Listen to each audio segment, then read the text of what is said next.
नमस्कार मित्रांनो, सध्या महाराष्ट्र राज्यामध्ये स्थानिक स्वराज्य संस्थांच्या निवडणुकांचे वारे वाहत आहे। जिल्हा परिषद निहाय आरक्षण, वार्ड निहाय आरक्षण, गट निहाय आरक्षण जाहीर झाल्यापासून सगळ्या कार्यकर्त्यांना या निवडणुकांचे वेध लागलेले आहेत। जिल्हा परिषद म्हणजे तर राज्यातील त्या जिल्ह्याची मिनी मंत्रालयच असते, त्यामुळे याला राजकारणात फार महत्त्व आलेले आहे। अनेक सामान्य कार्यकर्त्यांनी या जिल्हा परिषदच्या निवडणुकांच्या माध्यमातून आपले भविष्य आकाराला घेतलेले आहे। अनेक मोठे नेते सुद्धा याच माध्यमातून पुढे आलेले आहेत। स्वर्गीय गोपीनाथरावजी मुंडे असो किंवा स्वर्गीय विलासरावजी देशमुख, स्वर्गीय आर.आर. आबा पाटील हे सुद्धा या जिल्हा परिषद निवडणुकांच्या माध्यमातूनच पुढे आलेले आहेत।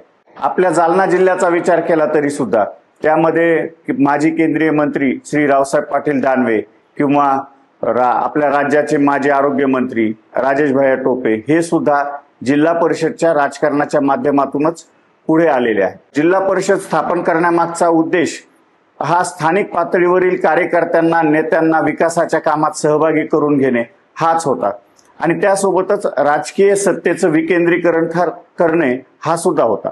बऱ्याच अंशी हा उद्देश सफल सुद्धा झाला। अनेक पक्षाच्या निष्ठावान कार्यकर्त्यांना आमदार खासदार करता जरी नाही आले तरी या जिल्हा परिषदच्या पंचायत समितीच्या माध्यमांमधून सत्तेमध्ये सहभागी करून घेण्यात येत होते। परंतु हळूहळू कालांतराने या जिल्हा परिषदेच्या सत्तेमध्ये राजकीय नेत्यांची कुटुंबीय कधी आले हे कळालेच नाही आणि हे आता सध्या जिल्हा परिषद ह्या राजकीय नेत्यांच्या कुटुंबियाकडेच वर्ग झालेल्या दिसून येतात। असो, मी विशाल तोर आज आपल्याला जालना जिल्हा परिषदचा संक्षिप्त इतिहास आपल्या समोर मांडणार आहे। जालना जिल्हा हा अस्तित्वातच आला 1982 ला, त्यामुळे या जिल्ह्यातील पहिली जिल्हा परिषद ही 1992 ला स्थापन झाली।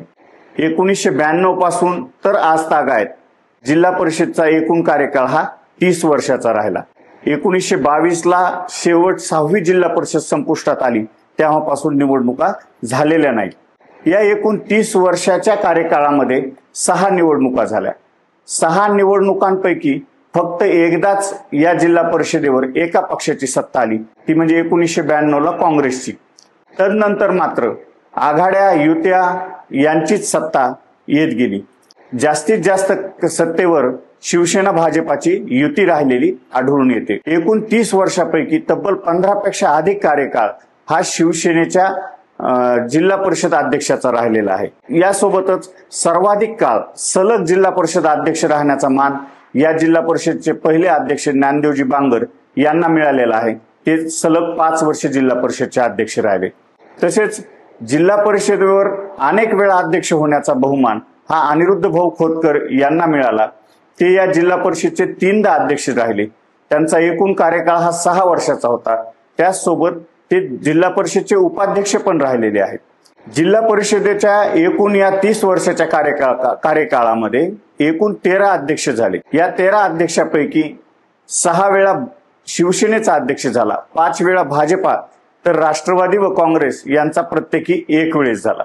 आपण या 6 निवडणुकांमध्ये कोणत्या पक्षाला किती जागा मिळाल्या आणि कोण अध्यक्ष झाले, कोण उपाध्यक्ष झाले याचा संक्षिप्त आढावा मी आपल्यासमोर मांडणार आहे।